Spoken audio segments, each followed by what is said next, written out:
What's up, Strike Team, and welcome back to another episode of Strike Team Official. I just finished my very first karate kata competition out here in Okinawa, the birthplace of karate itself. I'm not a heavy kata competitor, but it was a great experience, and I learned a lot of lessons I think would be valuable to share here with the channel. So here are some clips, as well as 5 tips that I wish I had paid more attention to before competing. My way walking in, or trying to find my way up to the Karate Kaikon for my first ever karate competition out here in Okinawa. I'm very excited, a little nervous, not so much about competing, but recognizing that I have been training in my competition gi since coming here to Japan, and I never bought a second one. So I am competing in a, let's just say, not the nicest looking gi on the planet. And I'm a little self-conscious about it right now, if I'm being honest with you. But gonna go up, just do the best I can with the kata, try and impress the judges, and have my first competition experience out here in a whole new world. So, all right, so the first tip, and something that is extremely important, is please have a secondary gi for competition. This is something I already knew. I have competed before in America, but I was not paying attention to it. And by the time I recognized I didn't have a second pristine, beautiful white gi, it was too late for me to get one. Okay, so when you're training in your gi consistently, you're gonna get sweat stains, maybe some discoloration. The ties on it may rip, whatever. It's just not gonna look very clean or very crisp if you've been training in the same gi for a long period of time. When you're competing, it's like you're going to, a big fancy event. You want that tuxedo gi, that nice suit. And one thing I recognize is my gi it's pretty dingy. Okay, so one of the things when I was prepping myself to go for this tournament and I was looking at the gi, I was like, this is disgusting. I wish I had something nicer to wear. So I would encourage you, if you have the funds, to have a secondary gi that you only use for maybe competitions or seminars or special karate events like grading, things like that. I'm excited, and just to kind of see what the vibe is like out here in Japan during competitions. Meet all these other martial artists from, all over the island. I don't know how big of a competition this is, if there'll be people from other countries like flying in and competing or not. So I don't exactly know what to expect, but I do know that this competition style is different than the ones I've done in America. It's like a head-to-head type situation where you're doing your kata right next to another person, and they pick between the two of you who wins. All right, number 2 is the tournament format. Now, in America, I've only competed under one format, and that was always with the scorecards. So I'd come out, I'd do my kata, I'd get a score. And maybe there might be, they take the top 3, then they compete again, do another kata, or you compete against another division, however it works. But it was always based around a scorecard. Here in Okinawa was the first time I did it in a different manner. It was almost like we were doing sparring, because we each had a red belt on, or a white belt, a red or a blue belt tied around our waist, and you would do your kata on the floor next to a direct competitor, and you would both do your katas right next to each other. And the winner they raised flags in the color of the winner, very much like they would do for a kumite competition. So that was something I didn't expect. I thought I'd be able to go up there and really, get a scorecard, because for me, say you don't come in first place or second or third. I didn't. Okay, you still want to maybe know how you did compared to everyone else. If you're in a tournament competition, you might be in the situation where I was in, and compete against the guy who wins the whole thing in your very first opportunity to get up there. And so all of a sudden, you're out the whole tournament because the first guy you came up against was just a killer. Now, obviously, you should go in with the mindset of trying to win the whole thing, but it was definitely just something, it was a very different format than what I was expecting. And I actually didn't know that's how the format was going to be set up until the day of the event. So, yeah, it was definitely something very new for me. The next tip I want to talk about is the importance of showmanship. Showmanship is as important as your ability to do the kata well in and of itself. Okay, so with the kata I competed with, I did say san, I'm pretty darn good at the kata.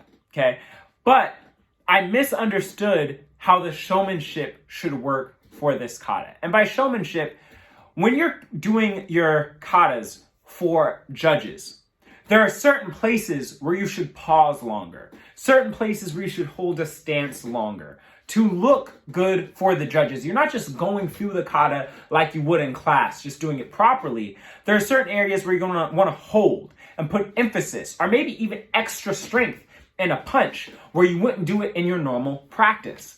Okay, so you have to understand the showmanship. Well, one of the great ways in which to kind of envision that is if your technique has any spins, if it has any really deep stances, anytime where you're on one leg, like in a crane stance. These are sections within your kata where you probably want to actually freeze, sort of like you're taking a picture. For anyone who knows my Instagram, I have a bunch of pictures of me in martial arts stances that actually would have been great areas for me to freeze more during the competition, but I didn't do that. Another part of showmanship is understanding timing. What parts of your kata should you maybe speed up for the sake of like showing you can do something fast versus what parts you should slow down. I think that was actually for me one of the areas I messed up in. I think I kind of did that incorrectly when I was performing. So you have to have an understanding of the showmanship for your kata. I'll show you guys a clip at some point of the guy who ended up winning the whole thing in my division, because he is a phenomenal showman. Okay, so another one is the importance of the length of your kata, right? So if you're doing a kata, like I was doing Seisan, which is a relatively short kata in my system of Wei Shidu. It's one of our most important katas and done a lot in competition, but it's also relatively short compared to, say, Super Impai, which is one of the most popular katas that people do. And what I noticed is you have to remember you're facing judges. You could do a phenomenal kata. But if your kata is finished a full 60 seconds before your competitor's kata, especially in a situation like this tournament, where you're competing right next to each other and it's not done with scorecards, well, now you're finished with your kata and you're standing there at attention, okay? And the guy next to you is still performing. And if he's doing a good job, all of a sudden he's taking that focus and has all that extra time to move and have them, really look at his kata more than yours. And all of a sudden that could wave which way they're gonna, pick the winner, wave who they're gonna choose.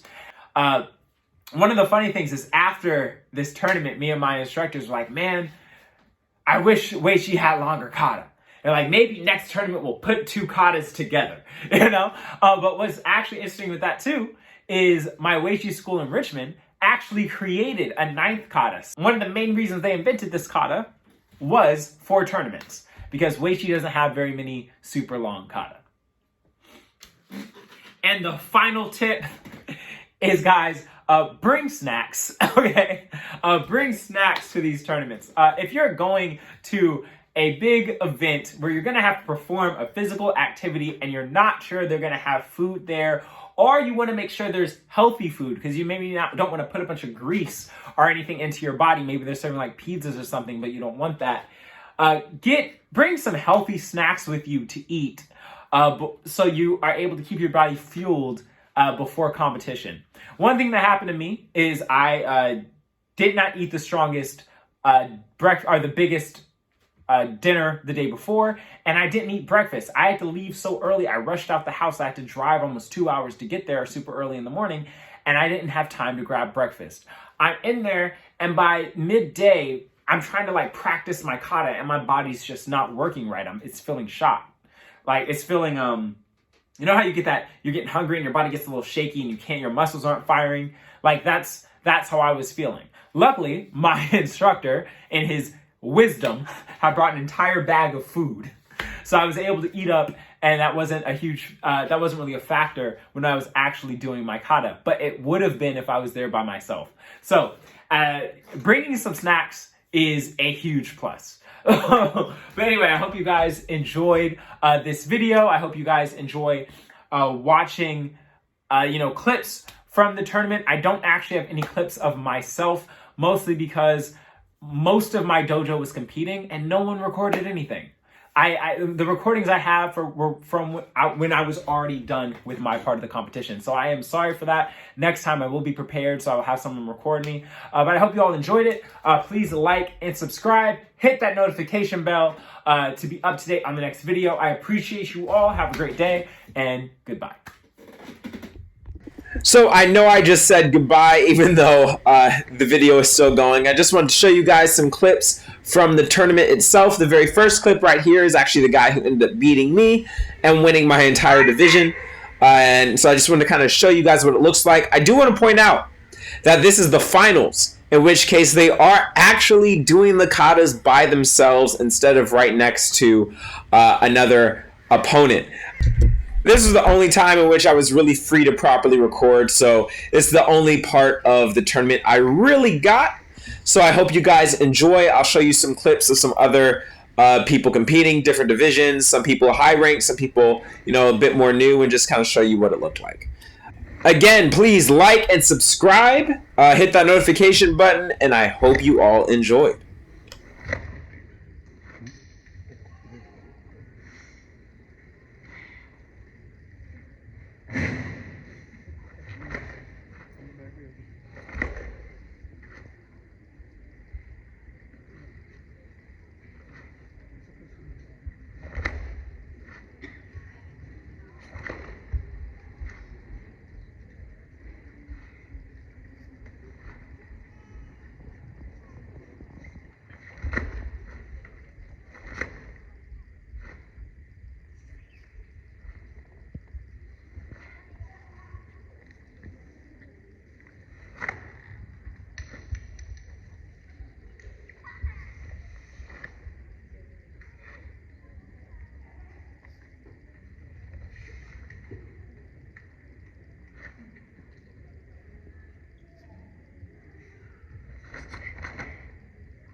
Here's the runner-up in my division, who is also another Weichi stylist like myself. He is doing a Kanshu, which is actually the kata I won my last gold medal in when I was competing in America. I love this kata.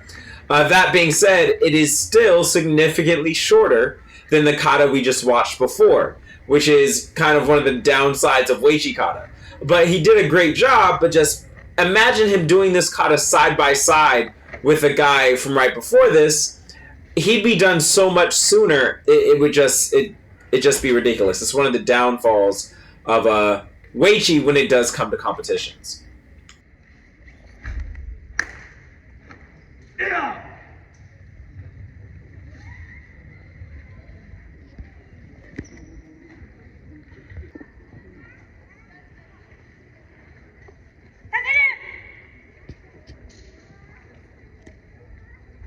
All right, so this lady right here is a straight beast. I don't know her name. I know she's highly ranked and very well respected. I met her, or at least I saw her for the first time at the 100-man kumite that happened in Naha a couple months back, and I know she was kind of leading a group, so I believe she's like a head instructor or someone high-ranking at a dojo. But she absolutely killed this thing. Again, one of the katas in my system, she is a Weichi person, so I enjoyed watching it. Very sharp, very strong. One of my favorite performances for sure.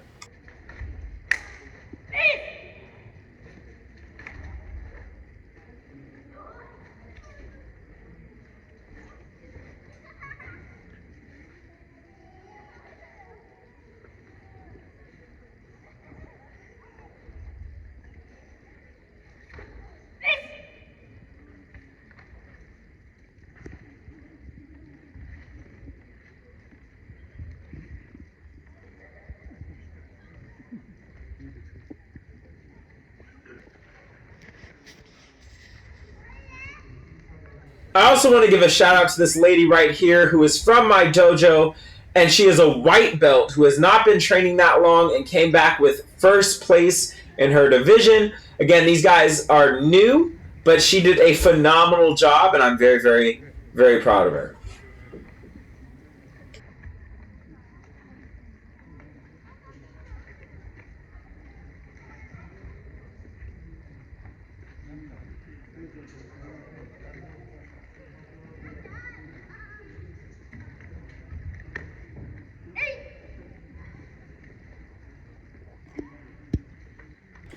This is another guy from our gym. His name is Ryohei. He ended up coming in second in his division, which was, I'm not actually sure which division it was. If he is a green belt in the system, I believe.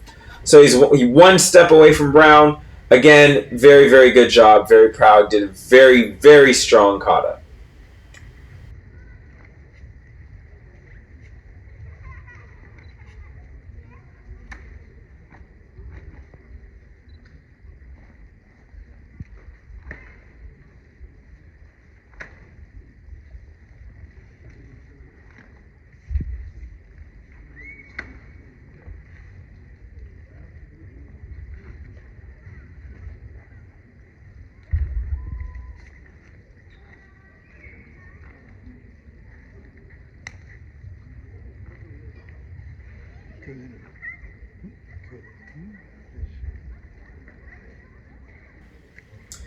Right around here, nerves can get the best of you. He had a little bit of a slight stumble, but he ended up catching himself and coming back strong. Again, newer to competitions, so things like this happen. But everyone, that is it for today. I hope you enjoyed. Please, again, like, subscribe, hit that notification bell. Follow me on Instagram, on my personal Instagram, Leo the Striker, or the Strike Team Officials Instagram. Again, I appreciate you, and I will see you next time. Peace.